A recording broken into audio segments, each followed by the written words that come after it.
Good afternoon, everybody, and welcome to another episode of Go Beyond. As you can see, I'm doing things a little bit differently today because we have an extra guest here with us, Reverend Karen Chraska, who is our Associate Pastor of Worship Arts and Music Ministry. She is our music director. She leads our choir. She organizes our orchestra. She has a deep love for music, which we just thought was perfect to bring her in since we are focusing on the Psalms this month.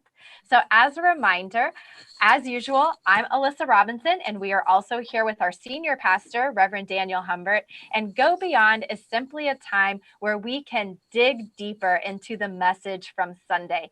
Normally, we're all about challenging the message on Wednesdays, but let me tell you, it is difficult to challenge the Psalms because it is just a beautiful expression of humanity's understanding of God. And what is there to challenge in that? So instead, I'm going to challenge Daniel and Karen. Great. So I'm just going to ask questions and y'all can jump in back and forth as you have answers. And we're really excited to hear from you. So my very first question is, what is your favorite psalm of praise and why? So Karen, let's start with you, our music lady. All right. That was an easy question because my favorite anthem, and the choir knows this, it was sung at our wedding. I did this anthem in seminary, and it's based on Psalm 8. And it's the majesty and glory of your name. And the setting that I just adore is by Tom Fetke. And I love Psalm 8, and the anthem is just a paraphrase of that psalm. And every time I hear it, I just get goosebumps and I feel the power of the Holy Spirit in that piece. Isn't that cool? Yeah, mine is 148 actually, and we read from it Sunday, and I love it when we read it on Blessing of the Animal Sunday, because it just acknowledges, much like Psalm 8, the wonder and majesty of God specifically in all of creation, and that all of creation gets to participate in that. And so it's just fun. I love to read the whole thing and just see the various elements and ways in which God is active and alive in parts of creation. Well, and part of what we're doing with this series is we are connecting the Psalms that were written sometime between 3,000 years ago and 500 years ago, or compiled 500 years ago, and trying to connect them with music that we love and appreciate today. And so my next question is, what modern style music has connected you to God in a way that surprised you? I don't know if I'm ever surprised about that anymore, but I love all kinds of music. And I find God in virtually every form of music. And so if you want to talk surprise, maybe country and Western. You want to talk surprise, maybe hip hop. But, I believe you can find God in virtually all forms of music, and that God is fully available through all forms of music. I'm going to agree with Daniel. I've been thinking about that since I knew I was going to talk with you about this. I'm surprised when I feel and experience God through music with no lyric. And I listen to a lot of different types of music, styles of music. I'm always changing my radio stations in my car and in my home and all of that. And I can just be overcome, especially with jazz and blues and things like that, I really am surprised that it's a kind of a spiritual experience a lot of times when there's just no lyric. Yeah, that was actually going to be my answer too with classical music. I'm not a huge classical music fan, and I don't know a lot about it, but it does surprise me when I start to feel the Spirit moving when there are no lyrics for me to relate directly to. Rap and hip hop, I feel God's presence all the time because I feel like that's coming straight out of either human suffering or something that is easier for me to connect to and make a connection to God. But when there's no words at all, sometimes it surprises me how much I feel God's presence. Absolutely. And soothing and meditative. I took my dog to the vet yesterday, and he gets really anxious in the car. And so I put on WRR, which I listen to, pretty regularly. I kept saying, calm down, calm down. And it was a beautiful time to just kind of listen to these wonderful cellos. And I just kind of had a moment. So focusing on modern music again, this is a little bit more specific, but is there a modern song? And when I say modern, I mean, in the past 40 years. That's pretty modern compared to the Psalms, right? Right. So is there a modern song? What modern song sounds most like a psalm to you? That's hard. That's very hard. That's really hard. I struggled with that on a couple of levels. One is I've never been good at identifying songs by title or arranger author. I'm not good at remembering that stuff, so I don't remember, names of songs or even the authors or the artists. And so I could only literally kind of come up with one that I've been sort of listening to recently. It's about a couple of years old, I think. It's actually a contemporary Christian song, but it's called Maybe It's Okay. And it's about the whole sense of maybe it's okay that we're not okay. Maybe it's okay that, stuff is not as we had planned or thought. And it really is like a lament. And so I'm just going to read a little bit of the lyric because it speaks to me a lot. It just says, if I don't know what it hurt like to be broken, then how would I know what it feels like to be whole? If I didn't know what the cut's like to be rejected, then I wouldn't know what your love's coming home, that your love's coming home. Maybe it's okay if I'm not okay, because the one who holds the world is holding on to me. Maybe it's all right if I'm not all right, because the one who holds the stars is holding my whole life. And to me, that just sounds a little bit like a lament psalm, and kind of acknowledging brokenness and acknowledging sort of sorrow, and then also acknowledging that God's got this and God's kind of with us. So, but it's hard to answer that question. It's a very hard question because I listen to a lot of pop music because my children have it on a lot, and styles of music that are not my favorite, I get to listen to quite a bit as well. And so I've been trying to think that there are a lot of songs with excerpts that are like, okay, there's certainly redemption in there. I watched Hamilton for the first time on Disney Plus the other night, and my daughter Caroline had a friend over, and we were watching it together. And all of a sudden, there was a line, and I said, "Oh my gosh!" I said, "Pause it!" And I said, "There was a God reference in there, and there was talking about." And I don't even know the song because I don't know all the lyrics to the show like she knows every lyric in every song. And I said, "Okay, what did they just mention?" And it was Jonah when he sat under the tree and the worm ate it up. And I thought, oh my gosh, God is infused in so many songs, or in so many shows, or in so much art. But I thought kind of specifically throughout, songs that I sing at weddings and funerals specifically that are secular.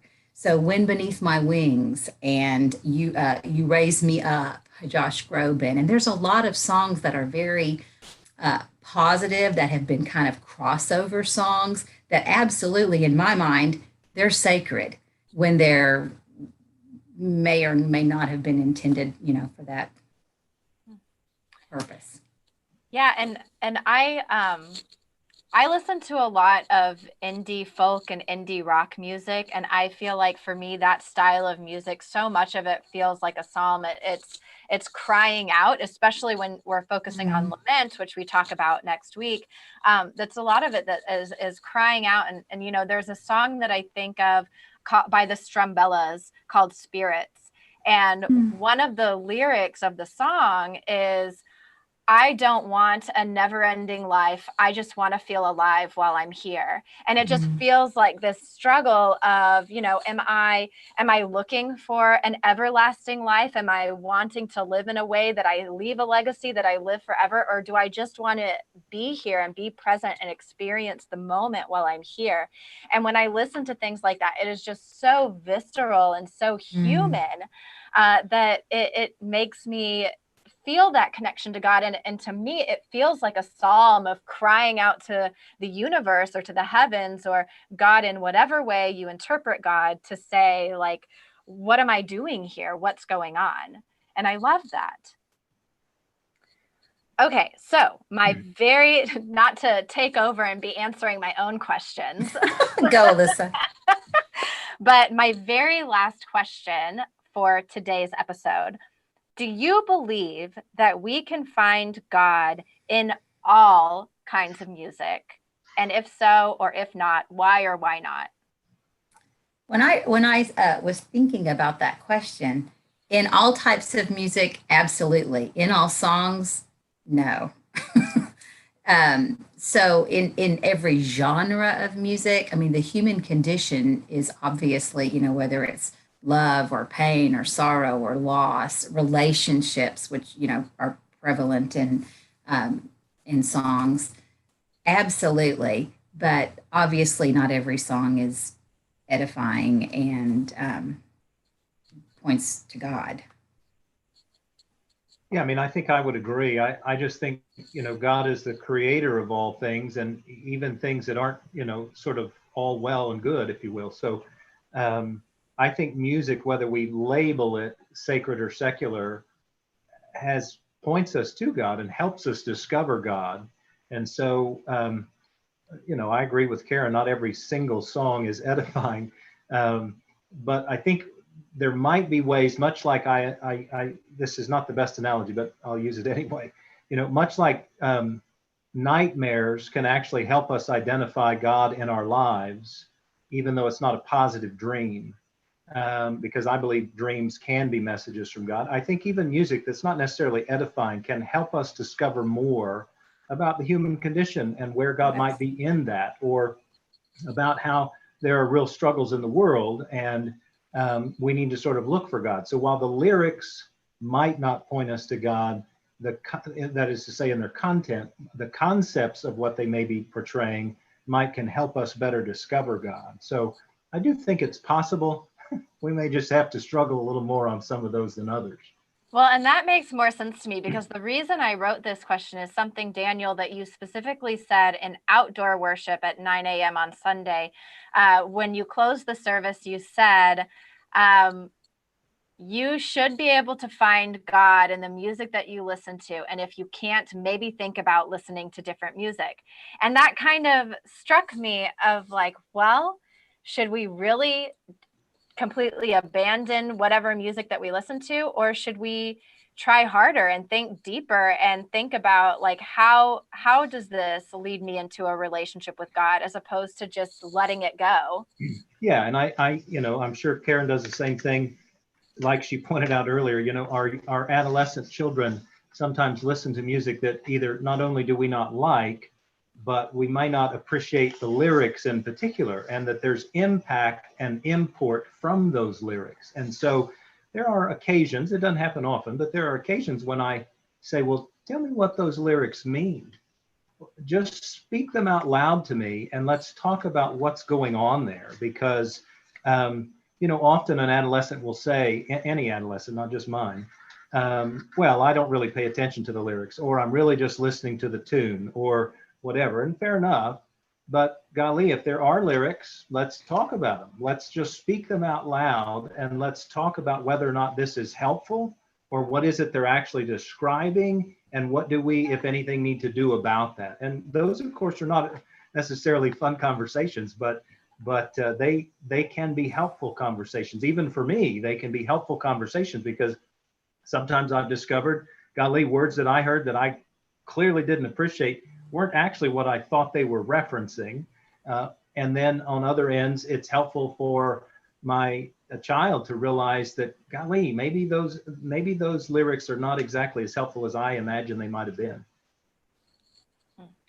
Totally agree. I tell my kids all the time, because I'm a mom, garbage in, garbage out. So if you listen to things that are accepting of values or demeaning any kind of person, or elevating self to the dismissal of God, I don't think that's helpful to any of our spiritual life. So Well, and Karen, I know that you're particularly excited recently because Caroline has taken up 80s music. So I hear. Oh, yes. I went out on the back porch and she was blaring 80s music, and I was like, what are you listening to?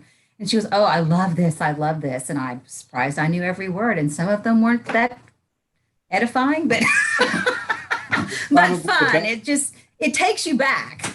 it's probably the best decade for popular music, right? I mean, Oh my gosh, she's way, way, way into it, which I thought was pretty funny. Well, that is about all that we have time for today. Thank you so much for joining us.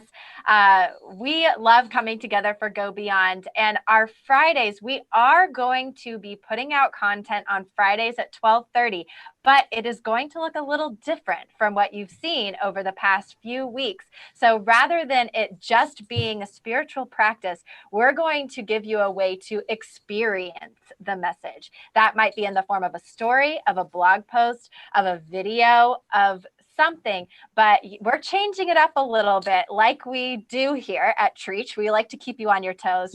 So tune in at 12:30 on Friday for something new and different. And as always, you can catch previous episodes of Go Beyond at tmumc.org/gobeyond.